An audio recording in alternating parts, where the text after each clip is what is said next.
una trombosis venosa profunda, o sea, en las venas profundas, sobre todo de las venas que ocurren a nivel distal de la vena cava, que están en la pierna, por ejemplo, de la pierna más abajo, este, generan trombos, y esto, como está conectado con el sistema venoso, regresan, ¿no es cierto?, hacia arriba, hacia el corazón, y llegan, ya mira, está mejor el corazón, este corazón, ¿no es cierto?, aurícula derecha, ventrículo izquierdo, ¿no es cierto?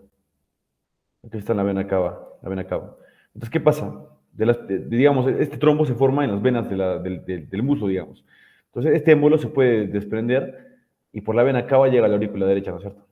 De la aurícula derecha al ventrículo izquierdo. Y el ventrículo izquierdo sale de la arteria pulmonar. ¿Y la arteria pulmonar a dónde va? A los pulmones, ¿no es cierto? A que se oxigene. Perdón,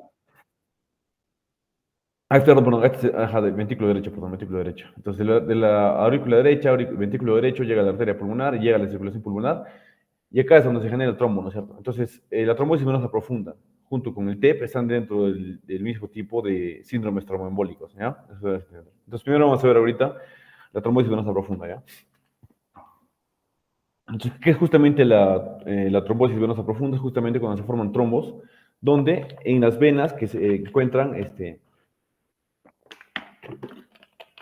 en el sistema profundo, ¿ya? Y estas venas del sistema profundo tienen conexión ¿con qué? Con la vena cava inferior, ¿no es cierto? Y llegan de la vena cava inferior, ¿a dónde? A la aurícula derecha y al ventrículo derecho, como hemos dicho, ¿no es cierto? Entonces, de estos tipos de tromboembolia hay dos tipos, ¿ya? Que son las proximales y que son las distales, ¿ya? Las proximales, justamente como dice acá, son las que están más cerca de la vena cava inferior. Entonces, por ejemplo, ¿qué sería proximal? Una vena, digo, un tromboembolismo que se encuentra en una vena de la pantorrilla, o una que se encuentra en el muslo. ¿Cuál es proximal?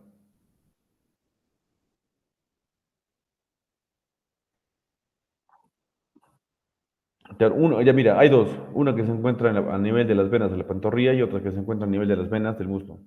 ¿Cuál de las dos es una proximal? Claro, ¿no es cierto? Porque está más cerca de la vena cava inferior. Esto es importante, ¿ya? Porque las distales tienen poco riesgo de hacer tromboembolismo pulmonar. A diferencia de las proximales, ¿no? Que esas sí tienen muy alto riesgo de hacer TEP. Y vamos a ver porque, más adelante porque esto es importante. ¿Ya? Ya, bacán. Entonces, ¿cuáles son los factores de riesgo para que se produzca una trombosis? Justamente la triada de Virchow, ¿ya? La triada de Virchow, que son tres, ¿ya? El estasis sanguíneo, que es el reposo, por ejemplo, en pacientes que están mucho tiempo prostrados en cama o están en un avión, por ejemplo, mucho tiempo, pues tienen este factor de riesgo, ¿no es cierto? El estasis sanguíneo. La lesión vascular, que genera esto, ¿qué? Inflamación endotelial, ¿ya? Y esto predispone justamente a formación de trombos, ¿ya? Activación plaquetaria, por ejemplo, ¿ya? Entonces, ¿cuál es, digamos, el orden? Ahorita un toque, ya me están llamando. 30 segunditos, por favor, me está llamando, papu, ya un toque, un toque.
Ya, monitor, sí, ya.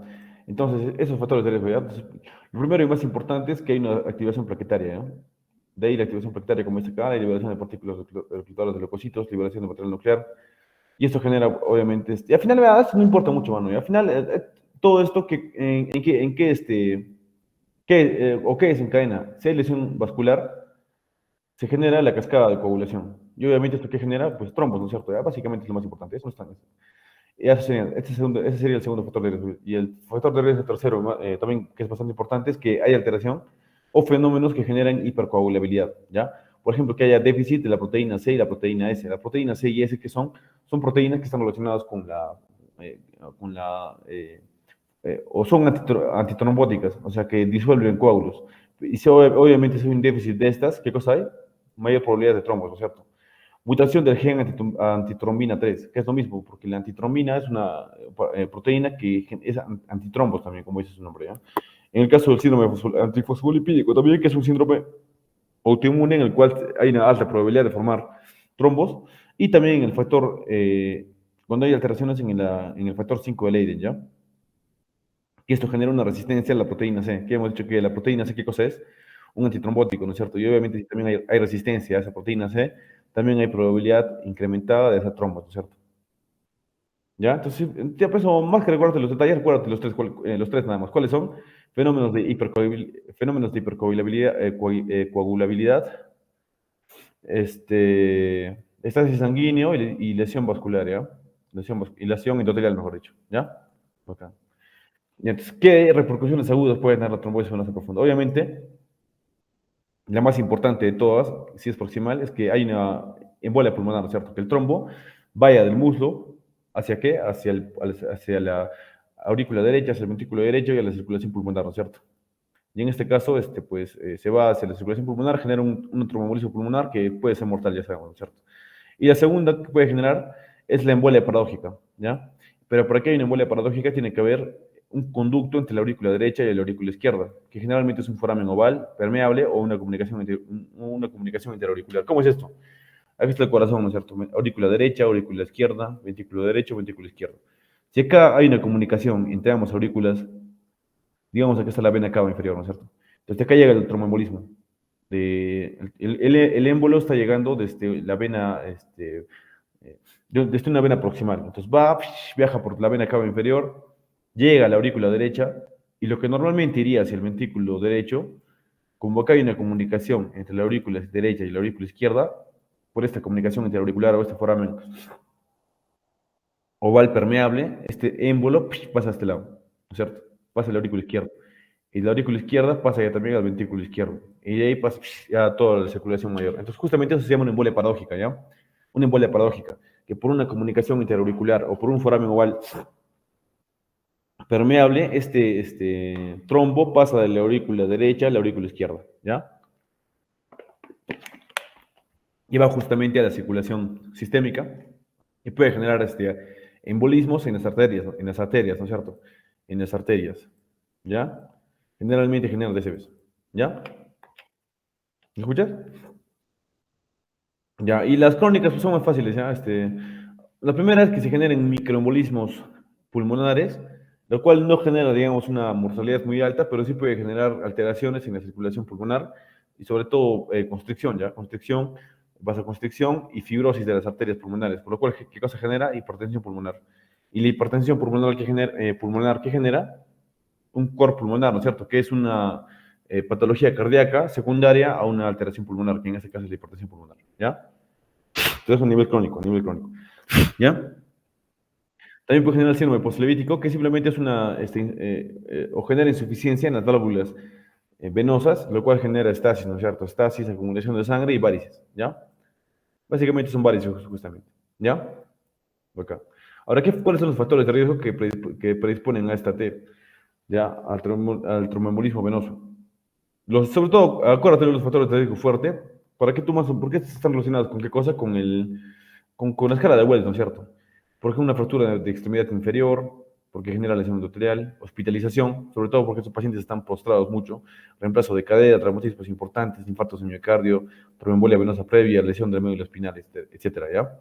Sobre todo aprenden de estos. También puede haber, pero por ejemplo, otros tipos, ¿ya? La quimioterapia, los anticoagulantes orales, anticonceptivos orales, perdón, el cáncer, por ejemplo. ¿Ya? Entonces, todos son esos factores que están relacionados a la formación también de tromboembolismo pulmonar, ¿ya? Entonces, ya tienes, ya, digamos, estas estos factores de riesgo. Ahora, ¿cómo es la clínica? ¿Ya? La clínica es lo más importante, ¿ya? Porque con la clínica sospechas y de ahí tú tienes tu algoritmo para generar esto, ¿ya? Para generar tu tratamiento y todo eso, ¿ya? Entonces, ¿cuáles son los síntomas? Primero, obviamente, por la inflamación y por la estenosis va a haber edema, ¿ya? Generalmente es unilateral, donde se encuentra la obstrucción. Piel brillosa, puede haber incluso circulación colateral, no se ve siempre, pero puede haber dolor, fiebre, puede haber también ampollas amarillentas, lo cual se denomina flegmasia cerulea dolens, y cianosis, que se denomina la flegmasia alba dolens, ¿ya? Y obviamente también por el dolor, por toda la inflamación que se encuentra en este cuadro, puede haber también limitación funcional, ¿ya? Entonces, esa sería tu clínica. Entonces, ¿tú qué haces? Tú diagnosticas o sospechas de un paciente y puedes tener dos casos, ¿ya? Uno, en que el paciente esté en el hospital, que esté hospitalizado, y uno que el paciente esté o venga de la calle, digamos, ¿ya? Y esto es importante porque ya, si tú sospechas de un paciente que tiene todavía probablemente trombosis venosa profunda y está hospitalizado, a este paciente ya no le pides el dímero D, ¿ya? A este paciente de frente, ¿qué cosa le pides? De frente le pides el Doppler, ¿no es cierto? El Doppler, por ejemplo, le pides el Doppler. En cambio, si tú tienes un paciente que es en la calle, que no está hospitalizado, ahí sí, si tú sospechas o tienes una alta sospecha, de frente le pides el dímero D, ¿ya? Dímero D. ¿Entiendes? ¿Ya? Ya, bacán. Entonces, ya, ¿cuál es el algoritmo? Tienes que saber si es de la calle o si es del hospital, ¿no es cierto? Si es un paciente de la calle, lo primero que haces es la escala de Wells, el Wells Score, ¿ya? Que es bastante fácil. En sí, lo más probable es que tú le pidas al paciente que siempre se salga más de uno o más de dos, ¿ya? Entonces, si tú le haces tu escala de Wells, que es justamente el valor de los factores de riesgo que hemos dicho acá, y le sale menos de uno, si le sale menos de uno, ahí sí le pides el dímero D, ¿ya? Le pides el dímero D. Pero obviamente solo si es de la calle, ¿no es cierto? Si es de la calle. Pero si este paciente de la calle, tú ves que tiene varios factores de riesgo, le pides ahí de frente, le pides el Doppler, ¿ya? Le pides el Doppler. Pero como te he dicho, eso es solo en pacientes de la calle, porque si es un paciente que se encuentra hospitalizado, ¿qué cosa haces? De frente le pides el Doppler, ¿no es cierto? De frente le pides el Doppler. Ya, pero ya solo por practicidad y para el examen, si es que es un paciente que tú estás sospechando de una trombosis venosa profunda, tú, si es de la calle, de frente le pides dímero D, ¿ya? Ya, ¿no es cierto? Y si sale negativo el dímero D, ¿qué significa? Que no es una trombosis venosa profunda, ¿ya? El dímero D tiene un valor predictivo negativo bastante importante. O sea que si sale negativo, descarte el diagnóstico.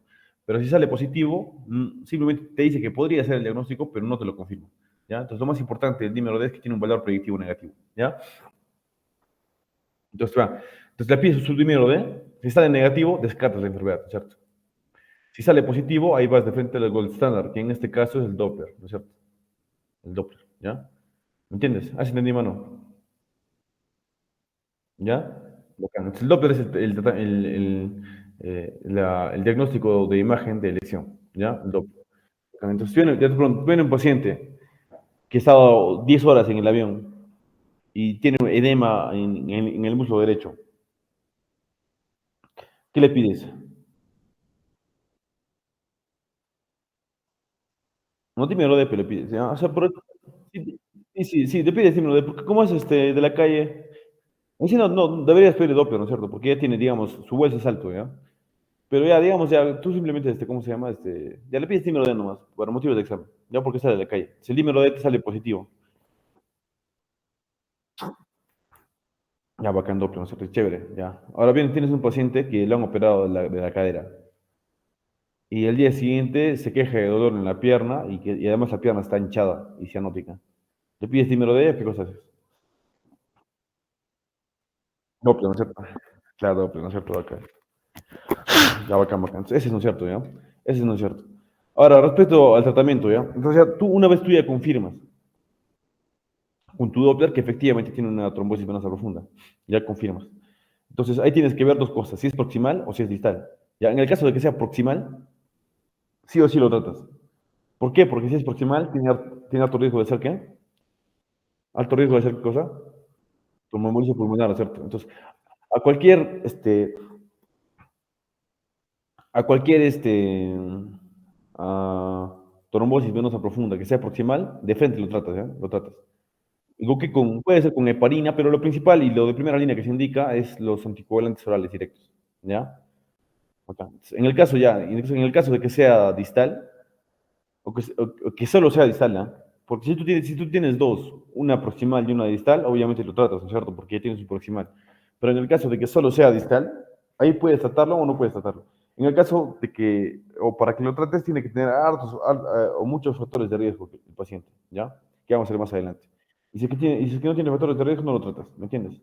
Entonces acá lo más importante es lo siguiente, si es que el paciente tiene una trombosis venosa profunda proximal, lo tratas de frente. Y si es distal, y si es distal, tú tienes que ver si es que tiene altos factores de riesgo o tiene bajos factores de riesgo, ¿ya? Entonces, justamente, ¿cuáles son esas condiciones de altos factores de riesgo en el cual tú, cuando es proximal o, perdón, distal, lo tratas? Cuando, por ejemplo, ha habido una trombosis venosa previa o que el paciente sea muy mayor, por ejemplo, etcétera, ¿ya? ¿Entiendes? ¿Ya? Entonces, en ese caso ya, es fácil, ¿ya? Generalmente por el examen es fácil. Si es proximal, de frente lo tratas. Si es distal, te fijas si es que está el paciente con altos factores de riesgo y ahí recién lo tratas, ¿ya? Pero generalmente no se trata. Entonces, ¿ya cuál es el tratamiento de la trombosis venosa profunda? Son los anticoagulantes orales directos, ¿ya? Anticoagulantes orales directos. Y antes se decía que cuando el paciente tenía cáncer estaban contraindicados, pero ahora no, ¿ya? Ahora incluso se puede dar con cáncer. Y cuando el paciente tiene cáncer, ¿cuál se da? El rivaroxaban, ¿ya? Rivaroxaban. Sí. ¿Ya? Ya que hay algunas cuantas indicaciones, ¿ya? Por ejemplo, el que te puede preguntar, es el que a veces pregunta, es que el dabigatran generalmente está precedido por una heparina de bajo peso molecular, ¿ya? Eso es importante. De todo el tratamiento, de todos los anticoagulantes orales directos, el que está precedido por una heparina es el dabigatran, ¿ya? ¿Entiendes? Ya eso es simplemente importante, ¿ya? Ya es fácil, este es el tema de trombosis venosa profunda, ¿ya? Importante, ¿ya? Fácil, fácil. ¿Alguna duda de esto o no? Ya. En sí eso se podría pedir a cada rato, ¿me entiendes? Por ejemplo, tienes tu paciente como te he dicho, está en un vuelo de avión de 12 horas y se queja de dolor en una pierna y hay cianosis. Entonces tú sospechas, ¿no es cierto?, de una trombosis venosa profunda. Entonces ahí tú, lo primero que debes hacer es ver el score de Wells, ¿ya? ¿Por, sí, ¿por qué? Porque eso te va a permitir saber si es que es probable o improbable, ¿ya? Ya, entonces, en el caso, ¿cómo se llama? De que salga mayor o igual a 2, te indica que el paciente tiene un alto riesgo de trombosis venosa profunda, ¿me entiendes? ¿Ya? Entonces, obviamente, si es un paciente de la calle, lo primero que vas a pedir es el dímero D. ¿Por qué? Porque el dímero D es una indicación que hay un coágulo en cualquier parte del cuerpo, ¿ya? Por eso es que se pide el dímero D, ¿ya? Pero en el caso de que el paciente esté hospitalizado, obviamente, puede ser, o hay muchas causas que elevan el dímero D, ¿ya? Por esa razón es que cuando el paciente está hospitalizado ya no pides el dímero D, haces tu escala de Wells igual, pero ya no pides el dímero D, sino que pides inmediatamente tu Doppler, ¿entiendes? ¿No has entendido esa parte? Ya, chévere, chévere. Ya sería con respecto a la trombosis venosa profunda, ¿ya? También hay la trombosis venosa superficial, ¿ya? Pero la trombosis venosa superficial, justamente como dice su nombre, son en las venas superficiales. Y estos son benignos, básicamente, no resultan en TEP. eh, Generalmente ocurre en venas superficiales, ¿no? Por eso justamente aparecen en las venas varicosas, que son las que se pueden ver a simple vista, ¿ya? Entonces, estos son benignos, ¿ya? Son benignos. Ahora, en el caso de que haya una trombosis en la vena safenofemoral, es el único caso de las trombosis venosas superficiales donde se está indicando la anticoagulación, ¿ya? ¿Y por qué? Porque esta vena safenofemoral tiene comunicaciones con las venas profundas, por lo cual fácilmente esta trombosis superficial podría convertirse a una trombosis eh, venosa profunda proximal, ¿entiendes? ¿Me entiendes? Entonces, por esa razón es que de todas las trombosis venosas superficiales, la única que se anticoagula es la trombosis de la vena safenofemoral, ¿ya? Es la única, ¿ya? Y hay una que te puede preguntar, no sé, nunca preguntar, pero puede preguntar incluso en los exámenes de ENAM, así es esto, ¿ya? Que cuando hay una trombosis migratoria superficial, se asocia a cáncer de cabeza de páncreas, ¿ya? Eso puede preguntar alguna vez, ¿ya? Si tienes una trombosis migratoria superficial, pues puedes pensar en un cáncer de cabeza de páncreas, ¿ya? Ahora hacemos la complicación más importante de la trombosis venosa profunda, ya que es el tromboembolismo pulmonar. ¿Ya? Es cuando se forman trombos que viajan hacia la circulación menor, hacia la aurícula derecha, hacia el ventrículo derecho y hacia la circulación pulmonar, generando tromboembolismo pulmonar. ¿Ya? Entonces, ¿qué justamente es la tromboembolismo? Ya tú sabes que es un tromboembolismo pulmonar, ¿no es cierto? Ya se lo explicamos. Entonces, ahora lo que puedo preguntar son justamente las alteraciones que generan a nivel pulmonar y las alteraciones que esto tiene a nivel sobre todo del ventrículo derecho, ¿ya? Entonces, ¿qué pasa? Como hay pues un trombo, un coágulo básicamente que está obstruyendo tanto la circulación como el paso de aire en los pulmones, hay un espacio, un incremento tanto del espacio muerto anatómico como del espacio muerto fisiológico, ¿ya? O sea que llega menos aire para intercambiar y llega menos sangre para hacer el intercambio gaseoso, ¿ya? Gaseoso, ¿ya? Importante. Hay un incremento tanto del espacio muerto anatómico como del fisiológico, ¿ya? Ya, también hay un incremento de la resistencia vascular. ¿Y esto por qué? Ya que el trombo tiene plaquetas, ¿ya? Y sobre todo, estas plaquetas tienen serotonina, que son sustancias vasoactivas. Y las sustancias vasoactivas generan vasoconstricción, ¿ya? Vasoconstricción. Además que el tamaño del trombo, por su propio tamaño, puede obstruir y generar resistencia, por lo cual hay una resistencia vascular incrementada. ¿Y esto qué genera? Hipertensión pulmonar, ¿no es cierto? Hipertensión pulmonar, ¿ya? Bacán. También hay un intercambio gaseoso inadecuado, obviamente, porque hay un incremento, como hemos dicho, del espacio muerto anatómico fisiológico. Hay una hiperventilación alveolar de tipo reflejo.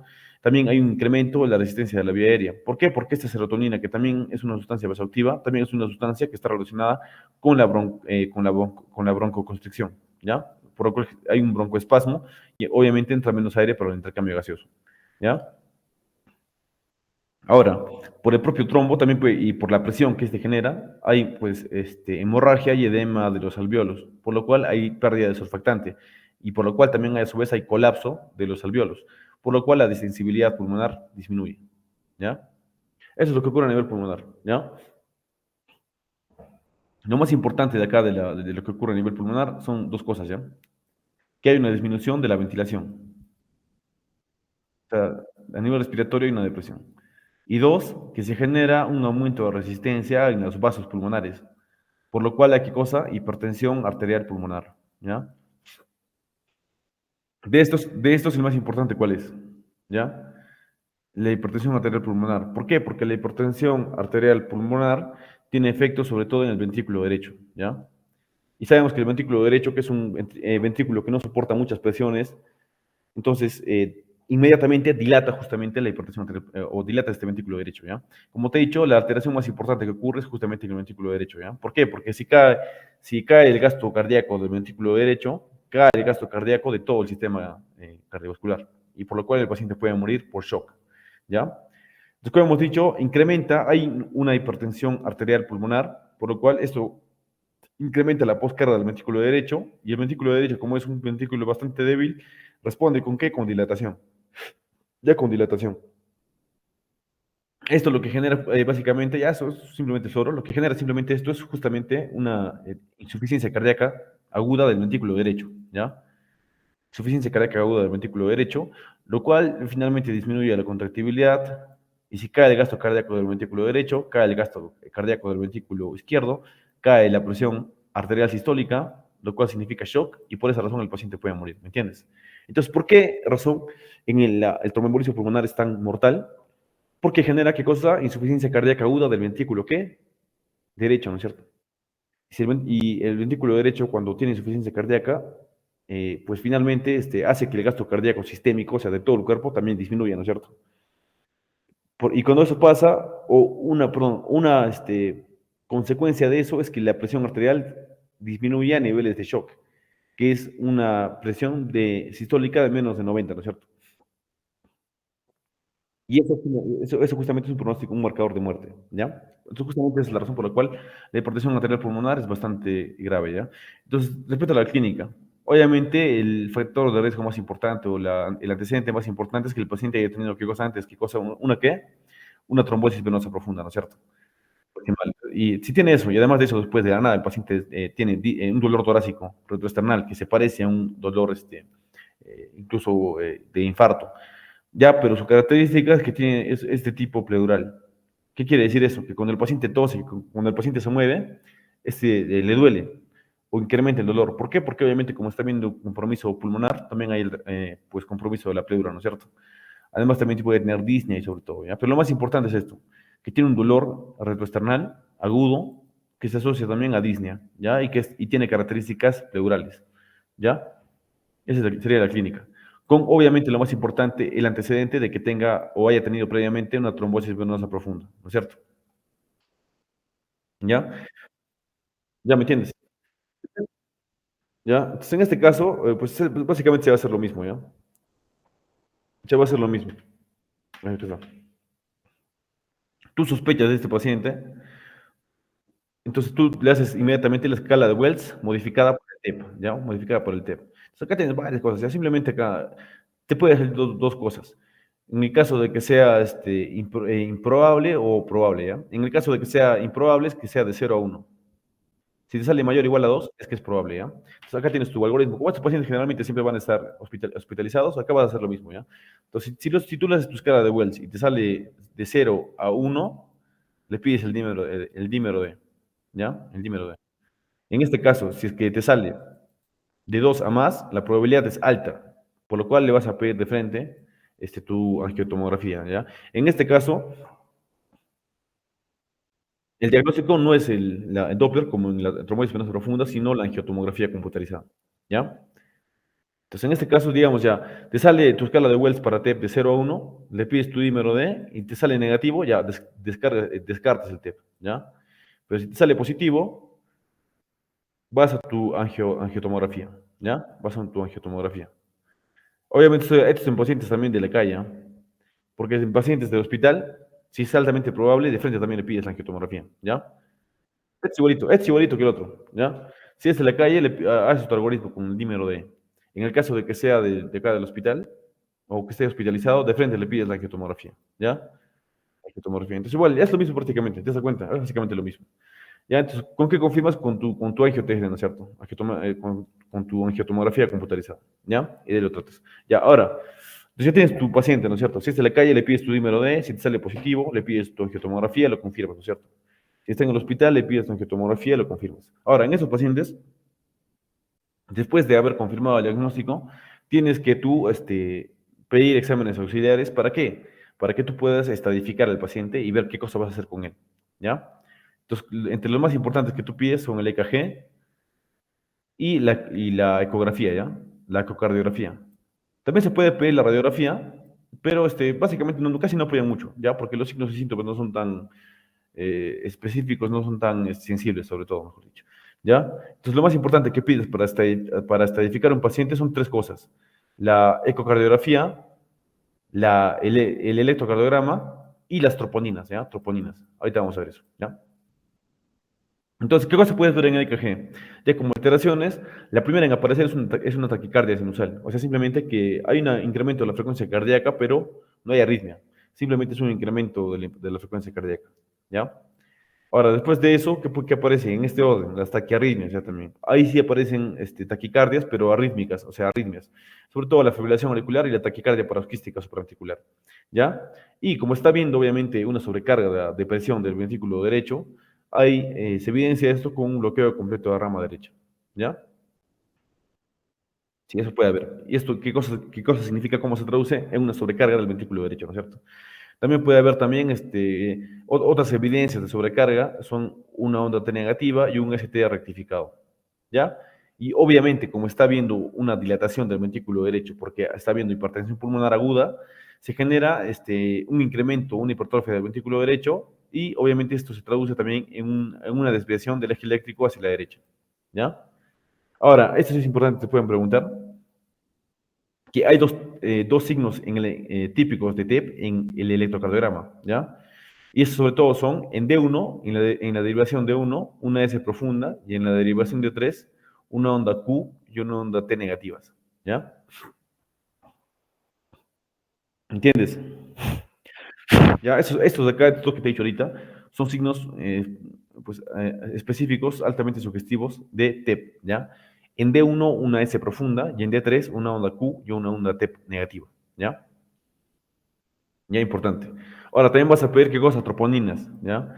Las troponinas. Obviamente las troponinas pueden aumentar y eso indicaría que está habiendo un daño bastante importante en el ventrículo derecho, ¿ya? Troponinas elevadas, ¿ya? Y la ecocardiografía también vas a pedir. ¿Por qué? Porque eso simplemente, eso te va a mostrar si está, y está viendo fallo del ventrículo derecho, ¿ya? ¿Entiendes?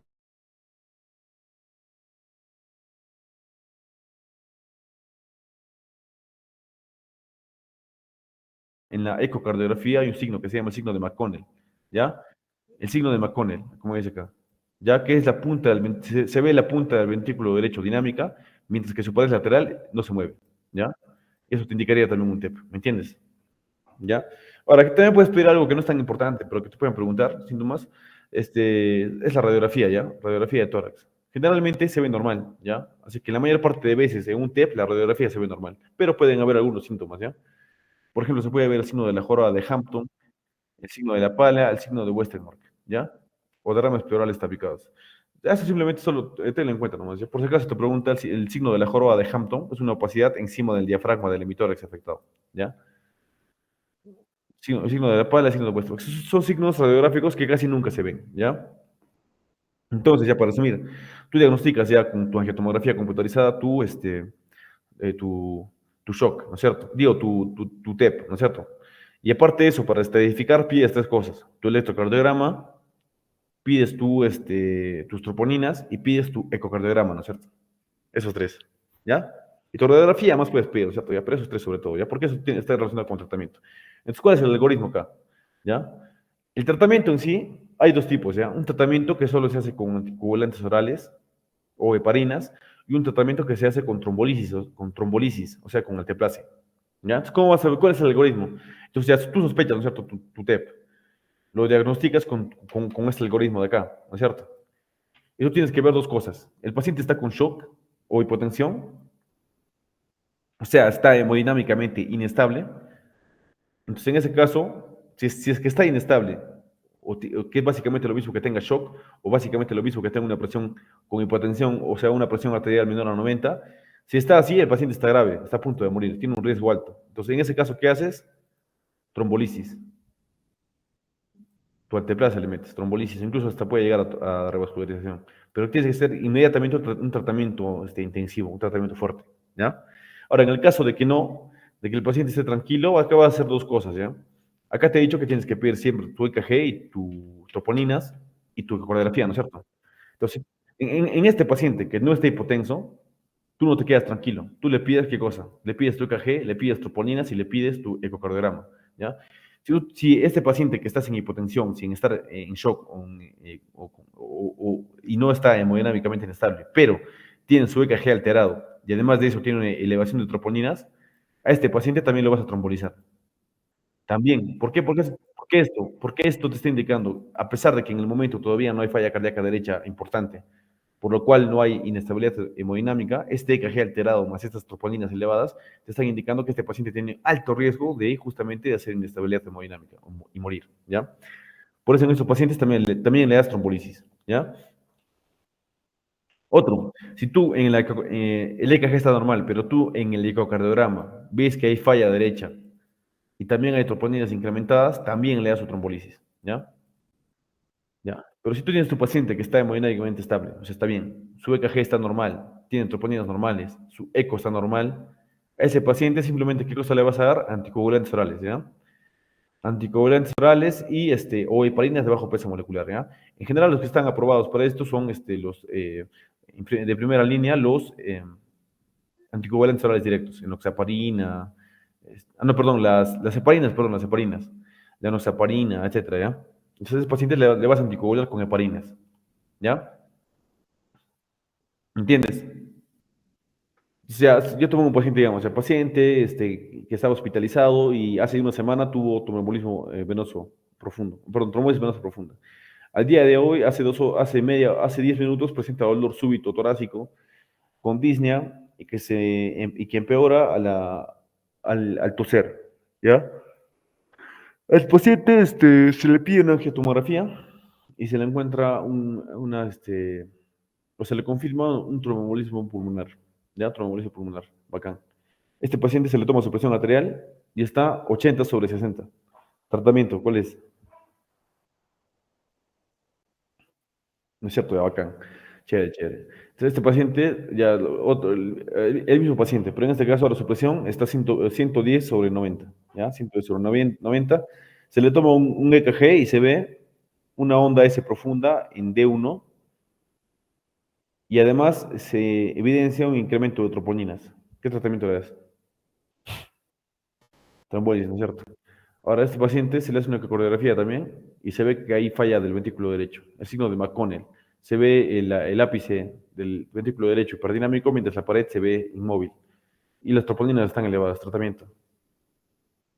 ¿No es cierto? Bacán. Pero igual también le das heparinas, ¿ah? También le das normal. Ya, el paciente bacán, chévere, tiene 120/90, su EKG ha salido normal, o una ligera taquicardia sinusal. Las troponinas están casi no, un poco antes de llegar a su límite normal.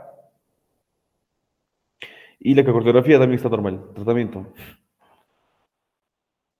médico nomás, ¿no? Ya, eso no me preocupa. Ya eso sería todo sobre TEP, ¿ya? ¿Alguna duda, mano, de TEP? Ya, bacán, ¿cierto? Faltaría, mañana, manito, a las 8, ahí terminamos ya, cardiopatías y arritmias, ¿ya?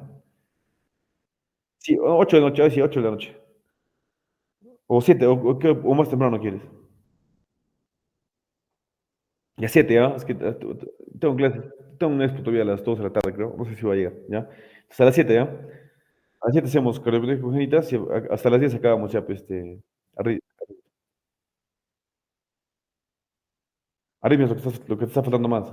Y entonces, iniciamos con arritmias y después terminamos con cardiopatías, ¿ya?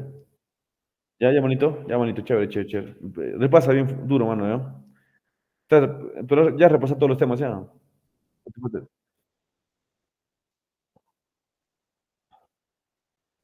Ya, los demás temas, sí. O sea, arritmias nada más.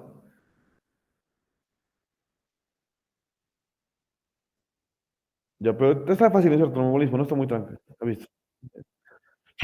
Ya, manitos. Mañana nos vemos a las 7, ¿ya? Ya, chicho. Bacán, chao, chao, mano, chao, chao, chao. Sí, sí, sí, chao, chao, chao, manito.